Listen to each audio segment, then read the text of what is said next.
when I left the theater, right? Like, I'm like, okay, I guess it's a good movie, but like reflecting and getting ready for this, like, I honestly think I watched a 2 hour live action version of a Family Guy episode because it was just pretty much like they would have a story, then somebody would say something, and then they would like just what you would watch that, This whole season's been one long bad dream. Yeah, like that one where I walk into the bank and I ain't got no clothes on. Sir, what are you doing? You have no clothes on. right? Yes. Right. It just like, oh, you remember it's like this, and then Remember like, this bar? Cut to bar, interior bar yeah. scene, 1962.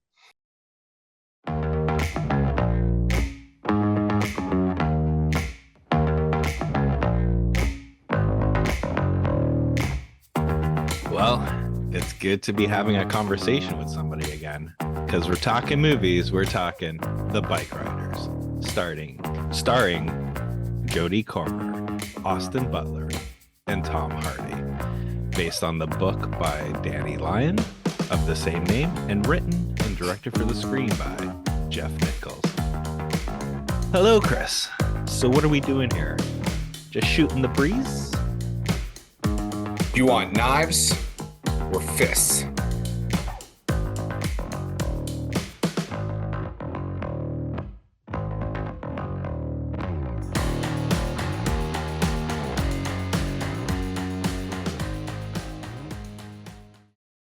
Hey, everybody, and welcome to this week's episode of How'd You Like That Movie? I hope you guys missed me. We're going to be talking about The Bikeriders. It is a 2023 release, but definitely up here in Canada, it basically released mid-June or late June. Scott, take us away. Yeah, so if you haven't heard about this movie, it's pretty much set against the backdrop of the 1960s biker gang, but it's not really, I wouldn't consider it a gang, right? Like it's just like a club, motorcycle club. Well, it starts Right. out as a just a motorcycle club, and then through the film it evolves more into a true like 1%er style like outlaw motorcycle gang, which you don't I would say, right? Yeah. So and yeah, so it's just kind of like in the intro, it's based on a book where this guy actually interviewed this gang or this club for a while, and then just kind of went from how it progressed. In terms of performances, you got a top-notch cast here, I would say. Like, I think the performances were well done. Directing was done, and Directing, yeah, was done, correct. yeah. What are you not? Did you? I mean, that doesn't really talk to the quality. No, yes, like there was directing issue, done. Thank you, Scott. like I don't know how to phrase this, and I don't know what the point of this movie was. Like, It's I don't fun- even know what the story of this Yes, movie. so it's funny. That's so funny that you said, because I thought the same thing at the end. I was like, I can't actually tell you what this movie's about. Like, yes, it's about a motorcycle gang and some people in it. Like, and yes, there's story arcs, but yeah, for the most But part, is there story arcs? well, Because it just seems like, one person started like this and now they end up like this. One person started like this and now they're not alive. Like, but in the very like the most basic terms, it has story arc. like, So it's based okay, listen, as Scott was saying, it's based on The Bikeriders by Danny Lyon or Lynn, who actually has there's an actor that plays him in the film. And yeah, he was like an embedded photojournalist with this outlaw motorcycle gang, which is very similar to what Hunter S. Thompson did with the Hells Angels, where he went and spent, I think, a year or two for his book. So one of the things I liked about this film, I'll be honest, I was super disappointed because as like Scott has been listening to me, I have really looked forward to this film. I mean, it's got all the cool aesthetic. It's like the 60s into the 70s, great soundtrack, great cast. And it just didn't get going. Like, you're watching it and you're just like, yeah, it's like everything's kind of okay. Like the acting's really well done. and the Yeah. cinematography is great, but like the story, you're just sort of like, okay, and then this happens, and then this happens, and I really, I really like Jodie Comer or Comer or however you actually say her French last name. Actually, it's not French; she's even British. She was in Free Guy, The Last Duel, but she's really famous for Killing Eve, which might be why that I think she's French, because she has so many different accents in that show. And I found her like, what is that, Minnesota accent? Oh, yeah? Yeah. Yeah, is that useful to you? Oh, you betcha, yeah. Yeah. Grating, like just fucking grating. And so maybe the original character from the book, if there is a real one in the foot, like that character exists, maybe don't make her from the Midwest, because she's got a lot of, or not the Midwest. I guess it's the Midwest. She's got a lot of exposition and dialogue, or she does a lot of exposition and through dialogue. And I just found her fucking annoying. You see that? They're planning something. Look at all of them whispering over there. No, I'm gonna go. Like as a character, I found her annoying, but like the speech patterns, like I was like, just shut the fuck up. And again, I don't think that's her fault. I think that that's them having her try and do that accent. And yeah, anyway, yeah, I definitely found that super annoying. Because yeah, like when I left the theater, right? Like I'm like, okay, you know, I guess it's a good movie, but like reflecting and getting ready for this, like I honestly think I watched a 2-hour live action version of a Family Guy episode. Because it was just pretty much like they would have a story, then somebody would say something, and then they would like just you would watch that. This whole season's been one long bad dream. Yeah, like that one where I walk into the bank and I ain't got no clothes on. Sir, what are you doing? You have no clothes on. Right? Yes. Right? It just like, oh, you remember it's like this, and then Remember like, this bar? Cut to bar, interior Yeah. bar scene, 1962. right? Because I was like, when they have the like spoilers, like I guess the second in charge, it just randomly says like, oh, you know, once he left, right, the club changed, and then it's just him on a motorcycle, and you see a car pull out, and then you're like, oh, he died. Yeah. Right. And then like there's no, like, in terms of like character building, like, because you do have like not only Tom Hardy and Austin Butler and Jodie, but you got Michael Shannon, which you has got been Boyd. Michael Shannon has been in all of Jeff Nichols's films, and the DOP Adam Stone, I think, has been his DOP on everything. So he's working with his standard team here. Right. But what I'm saying is like all those characters, like it was like background, like they would have like little moments, and you're like interested when they're talking and they're giving their like exposition on who their character is, but then that's it, right? Like Yes. there's never any follow-up on them, especially once it gets to like how big the club gets and then it starts, right? Like I don't know if I was just disappointed because the ending to me, like it doesn't doesn't happen towards where the buildup is. Well, it just doesn't really go anywhere, and like that might be because in real life that's what happened with those characters. But I heard sometimes this is like very fictionalized version of this book. Well, yeah, because I mean, I haven't read the book, but I mean, if he's a photojournalist, I wonder how much of it was really just like photos and descriptions, right? You know what I mean? Mm-hmm. I mean, actually, I was going to save my quote for the end of the show, but I think it actually works right here. Richard Brody from the New Yorker said, the Bikeriders displays the cost of non-interventionalist direction, of sticking to source material with self-inhibiting fidelity. These characters are still in search of their auteur. Yeah, man. Like, so, I mean, I have a feeling like if I was to pick up the book that this was based on and flip through the pages, I would see this scene, this scene, this scene. Like, I mean, if you watch the end credits, they show the like actual stills from the book. And the director did do stuff like try and reproduce those shots, like shot for shot. But I almost feel like the film, that's all the film became. It's sort of like set piece, still frame, set piece, which can work in a book. You can just, write some dialogue about it or some, description.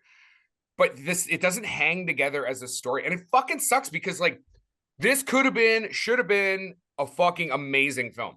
Again, you've got a great cast, you got motorcycles, you've got like that time period, as I said at the top of the show, like, and it just doesn't really work. It's not, and I wouldn't say it's bad. It's just not good. I found myself getting bored too. And this film is only 116 minutes. Like, it's under 2 hours long. Yeah, I think I went in with such expectations because like the build up, everything you're kind of hearing is it's fucking Easy Rider mixed with Goodfellas. Let's fucking go. Yeah. And like I'm going in thinking that, and then I'm like, that's none of it. I'm like, once it gets kind of to the Goodfellas part, you're just like, it's over in 5 minutes. I was gonna say, the Goodfellas part is like, and then they became a gang. Some bad stuff happened, and now we're in Florida. The end. And that's all for story time with Mother Goose Chris. You know what I mean? Like, you're like, it should have been like, first act, here's the bike gang, and here's the bunch of guys riding and hanging out. Second act, it should already be starting to become like an outlaw motorcycle gang. Third act, how that causes like the wheels to fall off, and that's where and then that's the end. You know what I mean? Like, the switching over to being an outlaw gang versus just a bunch of guys riding, that should be your conflict, right? And because that can torque up all those characters. But yeah, it's just sort of like, and then this happened, and then that happened, and now we're a gang. End of movie. Bye. Yeah, well, yeah, that's the thing. Like I can't really say this without spoilers, but when you have the guy who Cockroach, right? Mm-hmm. Who, his incident where he's outside the barrel, and it's like all the old guys with the new guys that they've brought, like, because the club kept on expanding. So he's like talking, and he was like, oh, I might have to give up my colors because I got to do this. They beat the shit out of him. And like, to me, I still don't understand what the resolution was. Like, even like when Austin Butler's like, this is our club now. Like, I don't understand why shooting, like Tom Hardy having to come in and shoot him in the leg resolved it. Oh shit! I shot him in the. You shot me in the. Ah! Yeah, and then Austin Butler like leaves, and I'm like, yeah. Well, again, I don't like. I think what they were trying to get at is like, we got to make it look like we did something, but he doesn't disappear. They're like, he's like, becomes a motorcycle police officer. You know what I mean? Just like he says, he comes back because you figured that then if it was so bad that he was scared for his life, the minute he becomes a cop, he like gets shot by this club. But and that was the thing, like, there was little nuances that I noticed in this, but it was never really like built upon it. I don't know if it was just because they're all like pickup shots after the fact, and they're like, okay, we just got to do this quickly. Like you have like the Austin Butler character of Benny, right? That's his name. Yep. So what happens? What does he say in the beginning? What's his incident right at the beginning, how the movie starts? You mean like in the bar? Yeah. So what does he say? And they show it in the trailer, right? Like, I actually thought you were going to use that quote. That's why I went with knives or fists, to like, you'd have to kill me to get these colors off. No, the one quote I wanted to do, but then I should have written it down, was when they were introducing the guy, and it was like, my name's Wahoo, and I'm like, and I'm on top of this guy's wife. Oh, yes. Like, yes. That was the one I wanted to use. But then the first guy's like, I ride a Harley, blah, blah, blah, blah. And he's like, and I ride his old lady or something like that. Anyway, sorry, I cut you off there. But yeah, so he's like, it's in the trailers. It's like, he's like, you got to fucking kill me to take these colors off. Hey, I told you to take that jacket off. You'd have to kill me to get this jacket off. But before he goes away, like with the fucking whatever traumatic event, shooting Cockroach in the leg causes him, he wasn't even wearing his colors anymore. Like, he has the scenes with Tom Hardy where Tom Hardy's trying to convince him to take it over, and he's just wearing a normal shirt, and he's like, this isn't me, it's never going to be me, like, give it up, right? Oh, look at that. I didn't. Yeah, I can't believe you noticed that. Definitely did not notice that. Well, and that like by the third act, none of the original guys are even riding motorcycles anymore. They're all in their cars, just driving around. So, I mean, she talks about that, Jodie Comer's character, basically that they've gotten too old, that they're not really riding anymore. Like, so, I mean, that part to me is fine. And her name's the character's Kathy or whatever. On the topic of like kind of like not really going anywhere. So when you see, what is it, Norman Reese? Is that the Norman Reedus? Yeah, Funny Reedus, Sonny. yeah. So he plays Funny Sonny. So one of the founding members, if not the founding members of the Hells Angels, is what, Sonny Burgess. I think I said his last name right. And you see this Sonny character show up from LA or from the West Coast, from California, and he's wearing like a Red Devils or something like that cut on his jacket. So you're like, okay, this is where I thought it was going to go. I thought that he was a stand-in for the Hells Angels, right? So he was going to come and he was going to infect this bike gang with the like outlaw gang vibe. You know what I mean? So I was like, okay, cool. This is where it kicks off. This is where it starts to be not a motorcycle club and becomes a motorcycle gang. But sort of like everything else that we've talked about, like he's sort of like there. He's like, I'm here to kill that guy. Which again, then I was like, wait, if that guy had been in a motorcycle club before and he hadn't turned in his colors and this motherfucker shows up from supposedly what, the same gang that he didn't cover. I was like, he isn't aware of this? Like, yeah, I thought the same too. And then they just cut it as a joke, like, because they're like, what did I miss? He's like, well, he made this guy. He made Cal shit his pants. Like, I can smell it. Did you just soil yourself? Maybe. And then that's it. It's just a joke. But even think about the fact that, so he's like an OG with the Vandals. This lone dude shows up, is at their function, is like, I'm here to kill that fucking guy. Those guys would just fucking kill you right there. Like, I was like, this is stupid. And then that character really, other than like stealing the red dress and even that whole scene, I was like, I get what they were trying to do with the like sexual assault that was going to happen, but I still don't buy the basically vice president of the club's wife almost gets like raped by these guys. Like, I don't buy that. If they would have done that to just the girl in the red dress, I could have got on board with that. And even the line of dialogue of like, yeah, but I heard the girl in the red dress, she was like looking for action or something. I'm like, again, they're gonna know who the fucking vice president's wife is. Like, come on.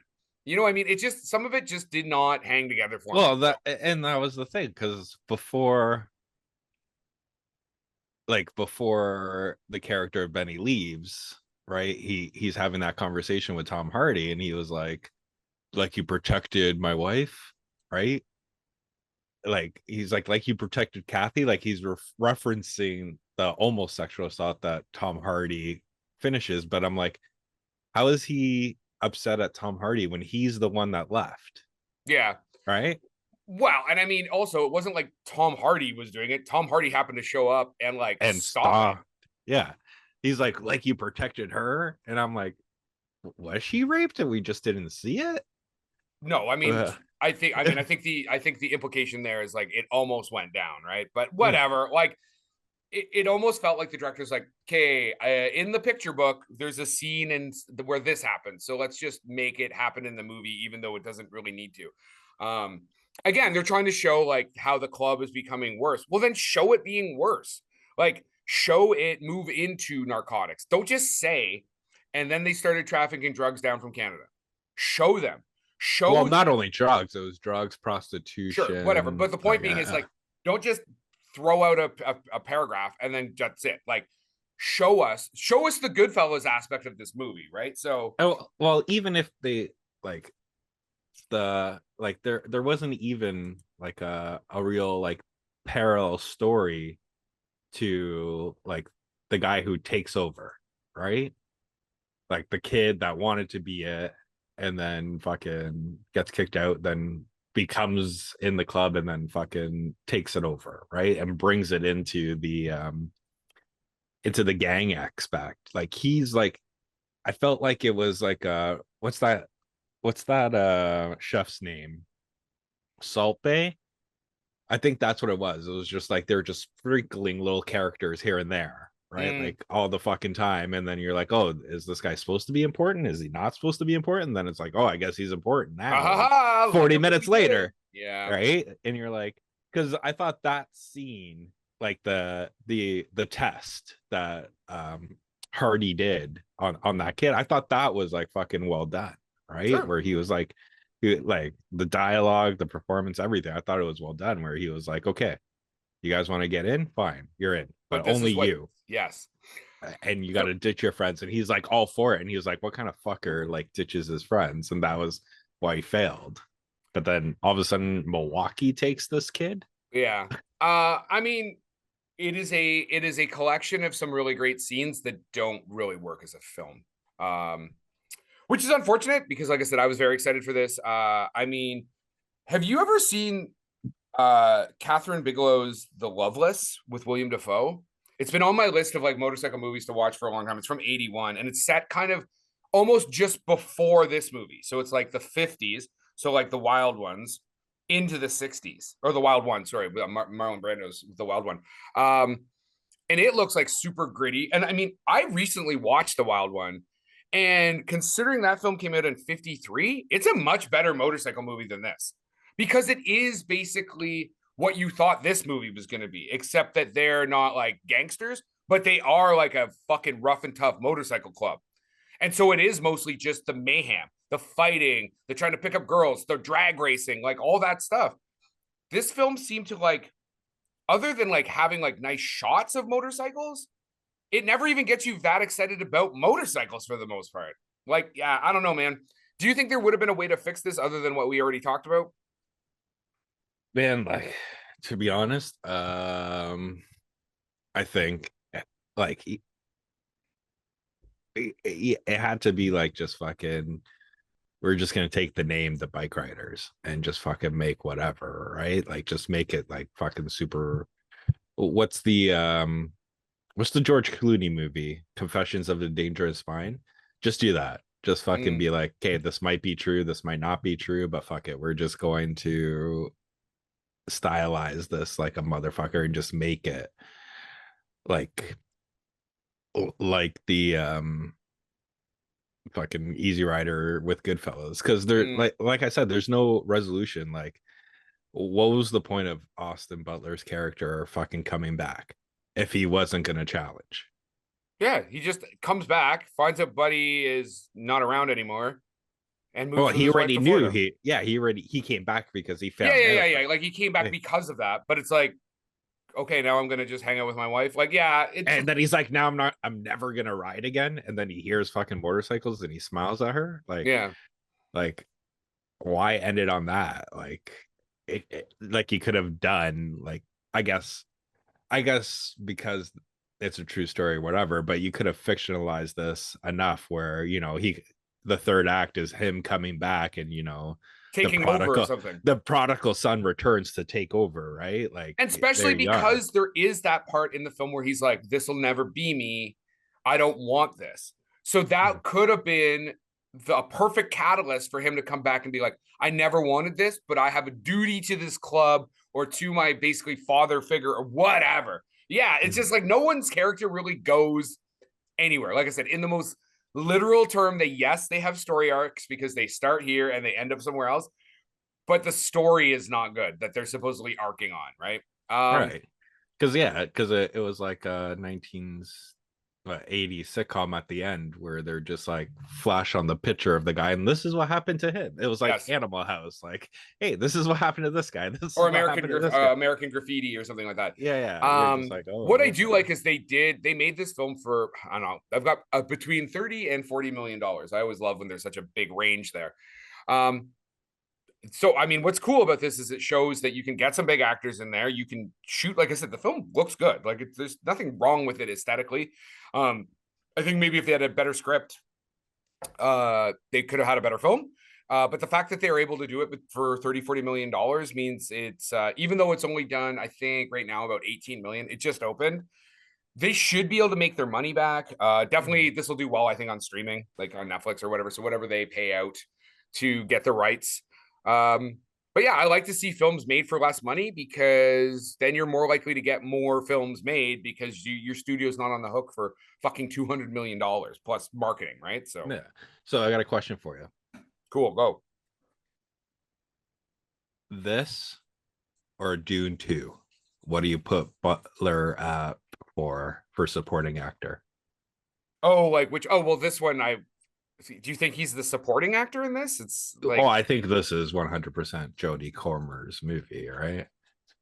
but he would be lead male. Would it be him or Hardy? Oh, I would say Hardy. him. I mean, even on the billing, it's Jodie Comer, Austin and Tom Hardy, right? So, okay, but to answer your question, like whatever Oscar he's going up for, this is a more of like the kind of role that the Oscars gets given out for. Like Austin Butler is great in this role.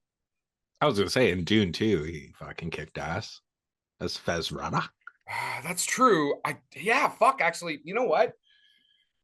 Again, I'm gonna stick with my original answer because I do think this is still the kind of role that an Academy jury, like his peers, will watch and be like, these are the types of roles that we give Oscars for. But it is true. Both roles, both the Dune role and this one, are very, very good. And he is transformative as well in the Dune role. I mean, he's a fucking amazing actor. I mean, they may actually fault this character for being much too similar to Elvis. You know what I mean? Mm-hmm, like hairstyle and stuff like that. Yeah, well, I mean, it's the late 50s, early 60s. It's definitely the early 60s when this film takes place. So his character is the same guy. You know what I mean? Just not from the South. He's from Chicago. But he, like I said, he does a great job. I mean, I really like Tom Hardy in these kind of roles too, like where he's like that supporting character actor. I mean, one of my favorite Tom Hardy films, I mean, he's great in Mad Max, but is Legend, where he plays the Cray brothers. He plays both of them. Yeah. And that film didn't do really well, and it doesn't have a great rating with some of the critics and stuff, but I thought it was great. Like, it's a good, solid British gangster film, and he does a fantastic job playing both of those brothers. You know what I mean? I was gonna say, which one's the one that he's just in the car for like 20 hours? Just in the car for 20 hours. No, like the movie's pretty much just him in the fucking car. Mad Max? I don't know. What do you? No, not Mad Max. It's not Mad Max. In Dunkirk, he's in an airplane. Is that similar? No, Locke. If you haven't watched Locke, watch that one. I mean, I liked him in Warrior as well. Oh yeah, that one also. I was like, what was the point of this? Well, I mean, it's a cool fight movie. That was the point. But yeah, you're right. That one kinda... I was just like, they're two brothers, then they don't even talk. And then all of a sudden they're like fighting, and the one brother has been like just murdering everybody. And of course the dad, the brother that's like the dad ends up winning. Oh, it's a spoiler alert if you haven't seen that film. Anyway, do you got anything else you want to say? Do you recommend this film? Do you think people should see it? What do you think before we get out of here? That's the thing. I'm so indifferent with this film because it's like, like I said, the performances were well done. But yeah, I just never saw a point, like narrative wise. Like there's cool scenes in it, right? But I think this could be a good, like, in the background while you're like vacuuming your carpet and like doing some dishes, and then because you can look up at any moment, catch a scene, and just move on. Like you're really not going to be like, oh shit, I don't missing understand anything, the plot, because there's really not much of a plot. Okay, so this is my recommendation. Don't bother seeing it in the big Cineplex. If it goes to your repertory cinema, go watch it there, because, like, I mean, we want to make sure those guys get some moolah. And also, I want this film to make its money back. Again, because then you worry that people won't try and make these films. And definitely check it out on streaming, because when you get bored, you can also, what do they call it, like 2 screening. You can be on your phone and watch this, and I think like I said, it's got a great soundtrack. It looks really cool. It's just kind of pointless, but yeah, don't watch it in the big theater. Check it out at the local theater, and check it out when it comes on whatever streaming service it comes on.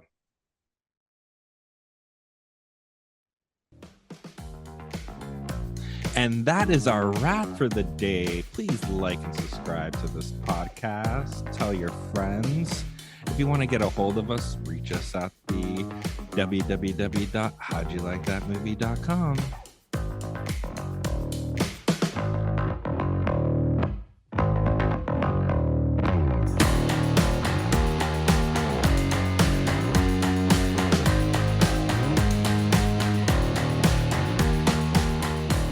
My son I brought my son to watch it, and he enjoyed the shit out of it. Really? He was like, Dad, this was pretty good. He was like, I kind of want a motorcycle when I get older. I'm like, sure, whatever. I'm like, it ain't gonna be anything like this, but sure, whatever. I do love in motorcycle movies, even ones where they show like guys riding motorcycles like in modern times, and no one ever has a helmet on and stuff. I'm like, first off, that's fucking scary as shit. But also, for the most part, you don't get to do that anywhere. You know, like your hair blowing in the wind and you're on your chopper or whatever. No, usually you're fucking a bunch of like motorcycle gear and a big old helmet. And if you're not, you're probably fucking stupid, because when you hit the pavement, you're gonna just be a skid mark.